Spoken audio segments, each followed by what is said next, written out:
Okay, I don't want to make this a whole big hipster hate video, so I'm just going to tell a short story about a hipster experience and then a couple of overall observations that I've made. First of all, let me just say I'm annoyed. I do not get the hipster thing, but what I do get about it is I don't like it. And it's not that I don't like it because I don't understand it, it's that it's this mindset of thinking in mainstream versus irony. How ironic can I be? And it's doing things because people expect the opposite done. It's too much work, in my opinion.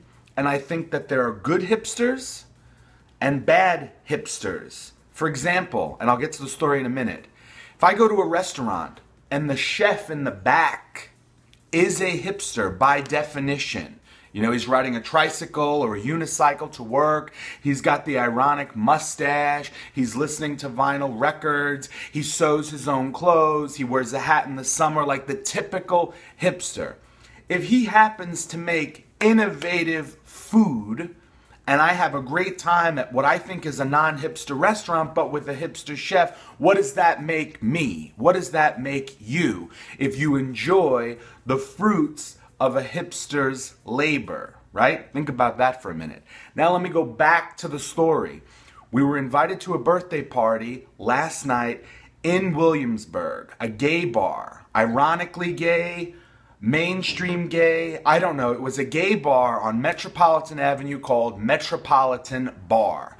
Now initially, I didn't want to go because it's in Williamsburg, but it was only a short trip from Manhattan. We wanted to say happy birthday. A few of our other friends were all going, so we went. Well, let me just tell you this. This is as close as I've ever been inside of what we'll just call the lion's den. Even though I didn't feel like anybody wanted to attack me, it's a feeling of not belonging. So as a gay person, I felt like I didn't belong in this gay bar, which is usually how I feel being in straight bars, which I won't go to anymore because you get enough experiences of feeling like you don't belong that you don't want to go anymore. So this is the first hipster bar I've ever been to. They had 2 fireplaces going and the heat was on. So it made the place 80 to 90 degrees, which while it was better than the cold outside, it wasn't that cold last night.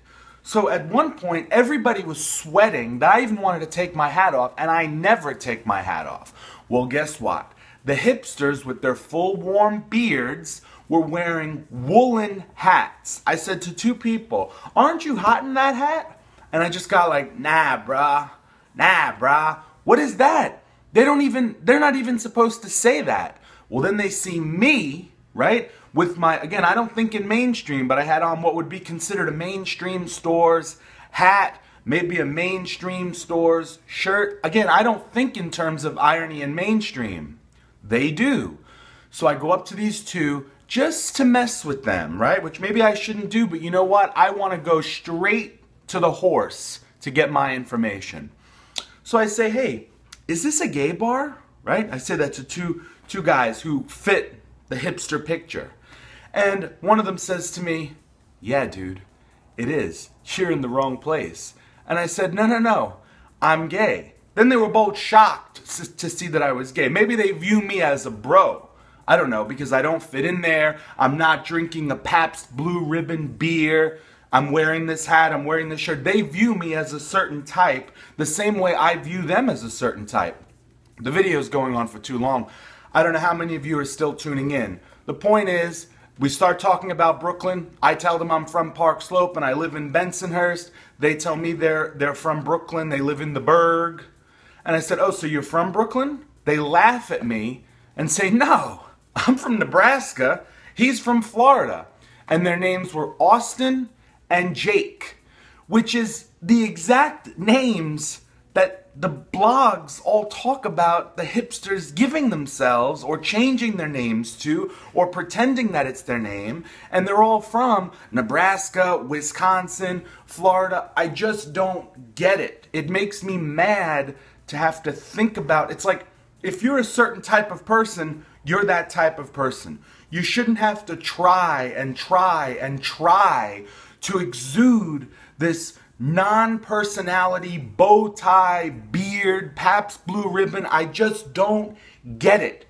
The bottom line before this goes on for too long, there are the good hipsters, hipsters that you didn't realize were hipsters when you first met them, maybe because you didn't even know anything about hipsters, but they're trying to fit that look, but they have a good personality. They accept you for who you are. They're not trying to change you. They're not trying to get you to dress like it's the Civil War or the flapper movement.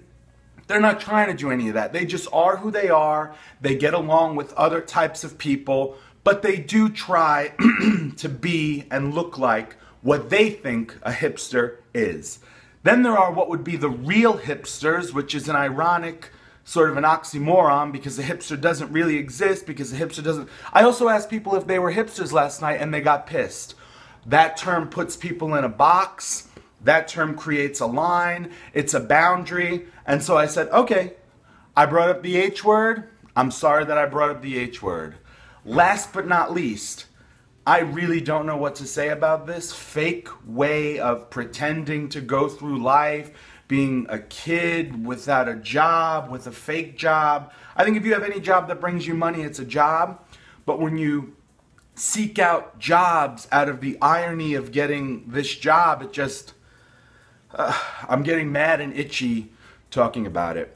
This is a 7-minute rant. If you made it this far, thanks for listening. Let me know what you think about what I said.